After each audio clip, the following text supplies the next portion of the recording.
of all, I welcome Miss Dagmar Walter, the Director of ILO, all eminent persons who are sitting on the dais, Mr. Sunil Barthwal ji, our Secretary, Sinha ji from Bharatiya Mazdoor Sangh, Rajiv Dubey ji, and Mr. Santoshi ji from ILO.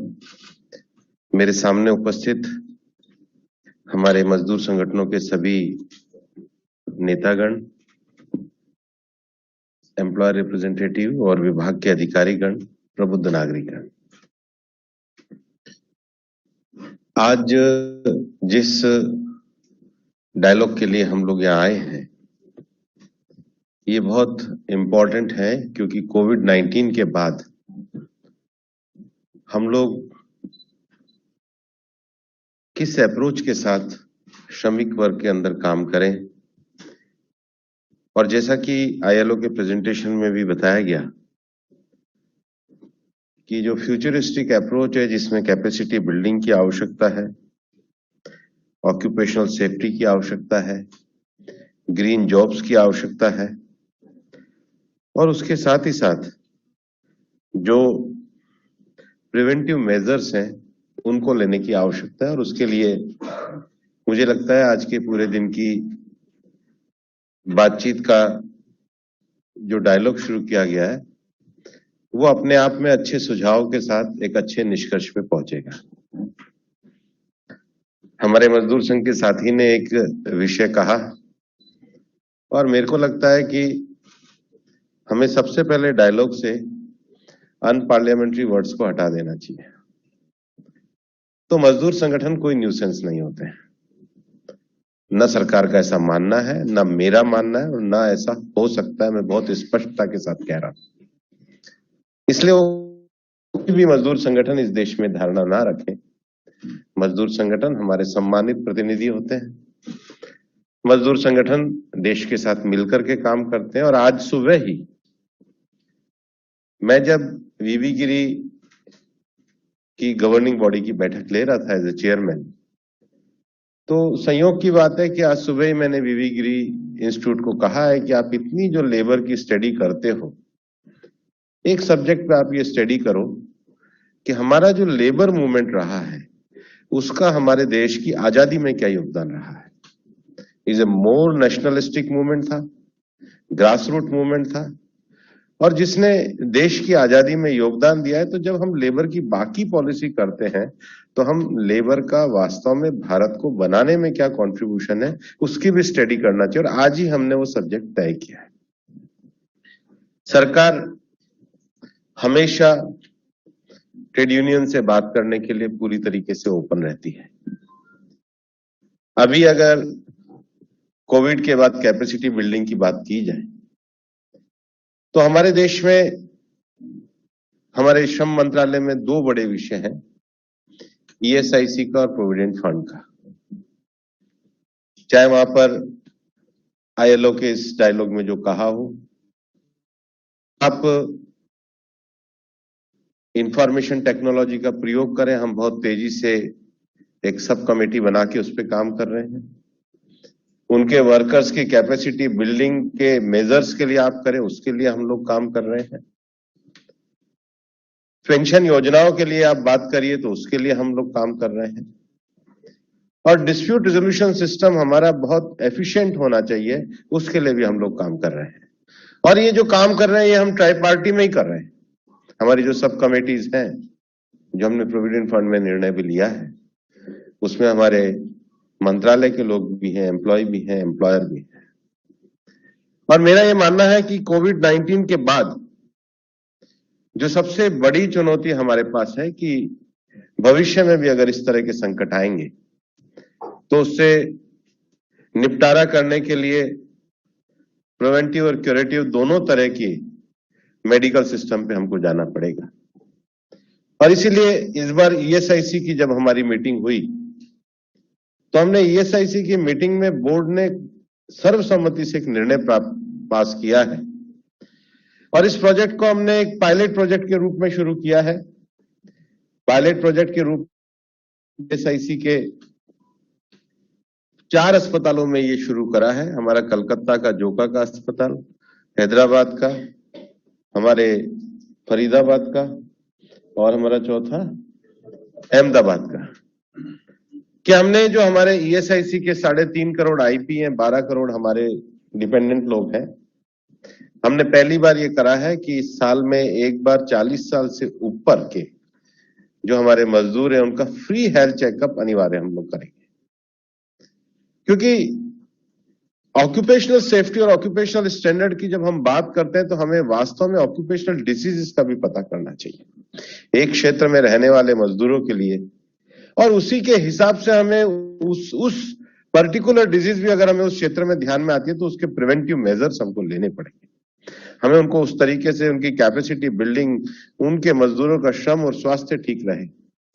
और मैं आज ये कहना चाहता हूं कि अपने तरह का पहला पायलट प्रोजेक्ट हम लोगों ने करा है। अगर हमारा ये पायलट प्रोजेक्ट सक्सेस होता है तो हम देश के 160 हमारे ईएसआईसी के अस्पताल और 600 हमारी डिस्पेंसरी, और जहां पर हमारा काम नहीं है, हमारे सरकार की जो सबसे बड़ी योजना है आयुष्मान योजना, मेरा ये मानना है कि हमारा ईएसआईसी या तो हमारा अस्पताल होगा या हमारा आयुष्मान योजना के साथ उस जिले में से हमारा कॉन्ट्रैक्ट लागू हो जाएगा, ताकि सब मजदूरों तक यूनिवर्सल स्वास्थ्य की सुविधाएं देना और सुविधाओं में भी एक कदम आगे बढ़ करके देना, ये हम लोग करने जा रहे हैं।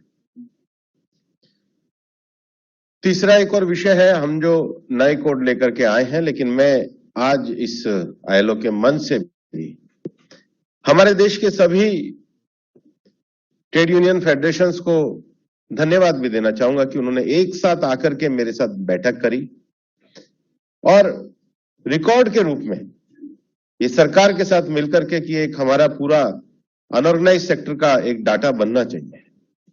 हमारे पास 400 किस्म के ट्रेड्स हैं, ऑक्यूपेशंस हैं, और इस ट्रेड और ऑक्यूपेशन में लोगों का रजिस्ट्रेशन होने से उनकी जो सरकार की सोशल सिक्योरिटी स्कीम उन तक पहुंचेगी, उनका माइग्रेशन होगा तो उसकी जानकारी पहुंचेगी, पैंडेमिक के समय में जो माइग्रेशन होता है उसका डाटा उनके पास उपलब्ध होगा, और फ्यूचर में जो नए नए ऑक्यूपेशंस को लेकर के, रोजगार को लेकर के जो हम सरकार की पर्टिकुलर उन लोगों तक पहुंच सकती है।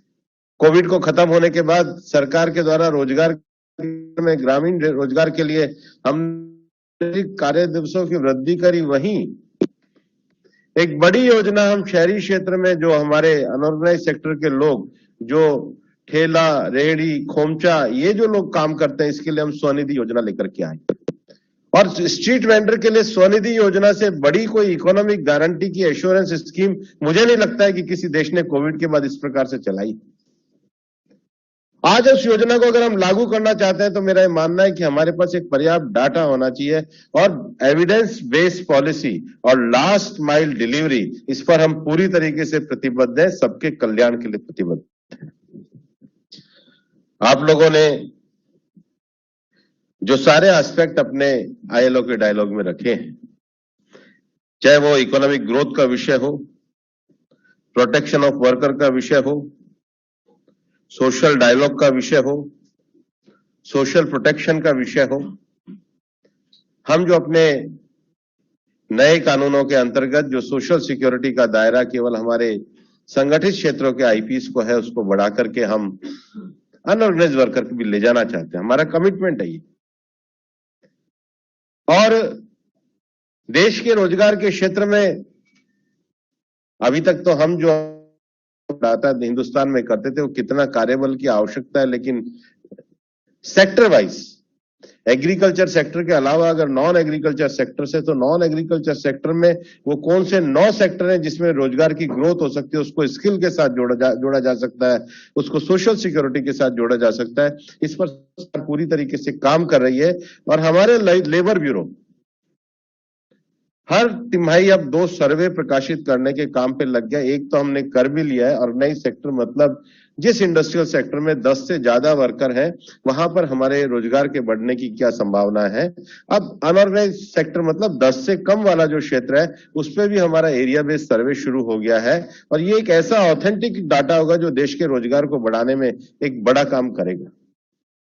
लेकिन 2 और बड़े क्षेत्र हैं जिसमें अनऑर्गेनाइज सेक्टर में वर्कर काफी बड़ी संख्या में है और उसमें एक बड़ा जो क्षेत्र है वो माइग्रेंट लेबर का है। और कोविड-19 के बाद भारत सरकार ने माइग्रेंट लेबर का भी सर्वे करने के लिए एक बड़ा सर्वे दिया है और लेबर ब्यूरो ने उस सर्वे को भी शुरू किया है। और लगभग 15 दिन पहले मैंने हमारे जो डोमेस्टिक वर्कर्स हैं, और मैं डोमेस्टिक वर्कर के सर्वे में हमें कई बार लगता है केवल घर में काम करने वाले नहीं, डोमेस्टिक वर्कर में भी प्रकार की कैटेगरी, हमारा वॉचमैन भी डोमेस्टिक सर्वेंट है, हमारा ड्राइवर भी डोमेस्टिक सर्वेंट है, हमारा हेल्थ केयर वाले भी कई डोमेस्टिक क्षेत्र में काम करते हैं। तो एक कंप्लीट जो हमारे डोमेस्टिक वर्कर्स का सर्वे करके और डोमेस्टिक वर्कर्स के सर्वे करके उनके विषयों के उनके लिए पॉलिसी बनाने के लिए सरकार का आग्रह, लेकिन सरकार के द्वारा एक बड़ा सर्वे किया जा रहा है। हमारा ये मानना है कि डिसेंट वर्क, ये भारत के संविधान में भी आर्टिकल 21 में right to live with dignity, ये हमारे देश में संवैधानिक अधिकार और सरकार पूरी तरीके से उस अधिकार को बढ़ाने के लिए प्रतिबद्ध है। और इसलिए कैपेसिटी को बढ़ाना हो, टेक्नोलॉजी को इंट्रोड्यूस करना हो, डेमोग्राफिक शिफ्ट का विषय हो, और जो सबसे बड़ा विषय है वो क्लाइमेट चेंज का विषय है। क्लाइमेट चेंज अगर केवल पॉल्यूशन तक होता तो हम मान लेते कि क्लाइमेट चेंज केवल पॉल्यूशन नहीं है, ये सीजन बदल रहा है। और क्लाइमेट चेंज के कारण बहुत बड़ी संख्या में दुनिया में क्लाइमेट जस्टिस की भी आवश्यकता है। जिन लोगों ने दुनिया में जिन डेवलप्ड कंट्रीज ने कार्बन एमिशन किया, उन्होंने सबसे ज्यादा कार्बन स्पेस को घेरा है। आज जब हम ये बात करते हैं कि जिन्होंने कार्बन स्पेस को घेरा है और उसके कारण अपनी प्रॉफिटेबिलिटी को बढ़ाया है, उन्होंने 2009 में दुनिया के विकासशील देशों के साथ एक वादा किया था कि हम मानते हैं कि ये जो कार्बन एमिशन है इसको कम करने के लिए डेवलपिंग कंट्रीज को सहायता देनी होगी। 2009 में उन्होंने कहा था कि $100 बिलियन दिया जाएगा, लेकिन उन्होंने अपना वादा पूरा नहीं किया। डेवलपिंग कंट्रीज को जो $100 बिलियन देना था उस वादा पूरा नहीं किया। और उसके साथ ही साथ टेक्नोलॉजी ट्रांसफर का भी जो विषय करना था वो टेक्नोलॉजी ट्रांसफर का भी विषय नहीं किया। भारत दुनिया के उन देशों में है जिन्होंने अपने एनडीसीज के लक्ष्य को प्राप्त किया है। हमने अगर कहा है कि हम रिन्यूएबल एनर्जी में 40% प्राप्त करेंगे, हमने कहा था आज हम 40% रिन्यूएबल एनर्जी में प्राप्त कर रहे हैं और 50% का लक्ष्य नया प्रधानमंत्री जी ने घोषित किया है। हमने अपने कार्बन एमिशन को कम करने का जो टारगेट तय किया था उसको प्राप्त किया था, आगे भी उसको बढ़ाने का विषय प्रधानमंत्री जी ने घोषित किया। भारत दुनिया का एकमात्र ऐसा देश है जिन्होंने कहा है कि हम ग्रीन अपनाएंगे कि 2030 तक भारत 1 गीगाटन जो कार्बन एमिशन करता उसको हम नहीं करेंगे। ये क्यूमुलेटिव इफेक्ट भारत ने करा। ऐसा करते हुए 2030 तक जब भारत में पूरा रेलवे का इलेक्ट्रिफिकेशन का जो टारगेट है वो पूरा हो जाएगा तो उससे हमारा कार्बन एमिशन इंटेंसिटी कम होगी। देश में एनर्जी ट्रांसमिशन की दृष्टि से जो एलईडी बल्ब का प्रयोग है वो हमारे कार्बन एमिशन को कम करेगा। और उसके साथ ही साथ भारत ने अगर 500 गीगावाट ये रिन्यूएबल में इलेक्ट्रिसिटी के उत्पादन की बात करें तो एक बड़ी संख्या में हम अपना कार्बन एमिशन कम करेंगे। हम दुनिया के उन देशों में हैं जो ग्रीन टेक्नोलॉजी की दृष्टि से आगे बढ़ने के लिए प्रतिबद्ध है। हम मानते हैं दुनिया में क्लाइमेट चेंज की लड़ाई में केवल विजन ही नहीं, एक्शन और कमिटमेंट भी चाहिए, और भारत ने माननीय प्रधानमंत्री जी के नेतृत्व में उसको हासिल किया है और आगे भी भारत बढ़ रहा है। लेकिन हम ये मानते हैं कि हम डेवलपिंग कंट्रीज की जो आवश्यकता है, डेवलपिंग कंट्रीज की जो नीड है, डेवलपिंग कंट्रीज को अपना जो नई प्रायोरिटी को तय करने के लिए फाइनेंशियल हेल्प और जो टेक्नोलॉजी ट्रांसफर की जो आवश्यकता है, भारत उनकी आवाज बनाए। और हम चाहते हैं कि दुनिया के जो डेवलप्ड कंट्रीज हैं, जो आज देशों में मजदूरों के हितों के लिए भी जो नए विषय चाहते हैं, आज उनका दायित्व है कि वो अपने किए गए वादे को पूरा करें।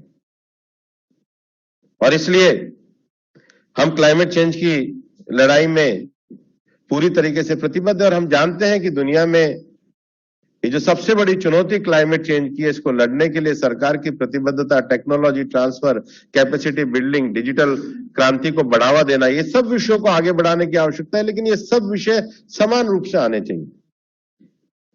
और हमारे लाइफ में भी जो एडेप्टेशन के विषय है, जो हमारी जीवन पद्धति में इस क्लाइमेट चेंज से लड़ने के लिए वो करना बहुत आवश्यक है। और अंतर्राष्ट्रीय स्तर पर क्लाइमेट चेंज के लिए भारत ने 3 कोलिशन भी बनाए हैं। भारत और इंग्लैंड के साथ मिलकर के डिजास्टर रेजिलियंस इंफ्रास्ट्रक्चर फोरम बना है। अभी छोटे द्वीपों के लिए भी आइरिस करके एक संस्थान का माननीय प्रधानमंत्री जी, ऑस्ट्रेलिया और इंग्लैंड के प्रधानमंत्री जी ने भी मिलकर के उसको छोटे द्वीपों को मदद करने के लिए विषय को शुरू किया। भारत और स्वीडन मिलकर लीड आईटी एक ऐसा हमारा कोलिशन है जिसमें जो सेक्टर्स, खास करके सीमेंट का सेक्टर है, स्टील का सेक्टर है, ट्रांसपोर्टेशन का सेक्टर है, टेक्नोलॉजी का प्रयोग हो सकता है, लीड आईटी करके भारत का पूरा फोरम स्वीडन के साथ मिलकर बना है। और अंतर्राष्ट्रीय स्तर पर आने वाले समय की जो एनर्जी है, जिसको सोलर एनर्जी की बड़ी पावर है, भारत की और फ्रांस की पहल पर 2015 में इंटरनेशनल सोलर अलायंस बना और उसके बाद आज उसको दुनिया के 102 देश ज्वाइन कर चुके हैं और गुड़गांव में ही भारत में उसका अंतर्राष्ट्रीय कार्यालय भी है। और अब उससे आगे का विषय one earth one nation one grid, इस पर माननीय प्रधानमंत्री जी के नेतृत्व में आगे बढ़ा है। और सबसे अंत में मैं यही कहना चाहूंगा कि मेरा जो शुरू में परिचय कराया गया था, मेरे पे लेबर का एडिशनल चार्ज नहीं है, मेरे पे लेबर और एनवायरमेंट का बराबर का चार्ज है। तो ये ना माने ये कोई एडिशनल चार्ज है, ये महत्वपूर्ण जिम्मेदारी है। और इस महत्वपूर्ण जिम्मेदारी में हमारे सरकार के सभी अधिकारी और हमारे श्रम संगठन के मैं सभी साथियों के साथ, क्योंकि मैं भी ट्रेड यूनियन से ही निकला हुआ व्यक्ति हूं, उन सब के साथ मिलकर के भारत में हम अपने मजदूरों के जीवन के बनाने की दृष्टि से, उनके जीवन में कोविड-19 के बाद जो चुनौती आई है उनके साथ लड़ने की दृष्टि से हम लोग काम कर रहे हैं। और आज का ये जो पूरा डायलॉग चलेगा, निश्चित रूप से पॉलिसी को बढ़ाने के लिए, पॉलिसी के एग्जीक्यूशन के लिए और पॉलिसी को और आगे बढ़ने, हम लोगों को लगातार बातचीत करने की आवश्यकता है। जो सुझाव आपके आएंगे निश्चित रूप से उसको आगे और अच्छे ढंग से लागू किया जाएगा। आपके पूरे दिन का वर्कशॉप और डायलॉग सफल हो, ऐसी शुभकामनाएं देते हुए मैं अपना स्थान लेता हूं। Thank you very much.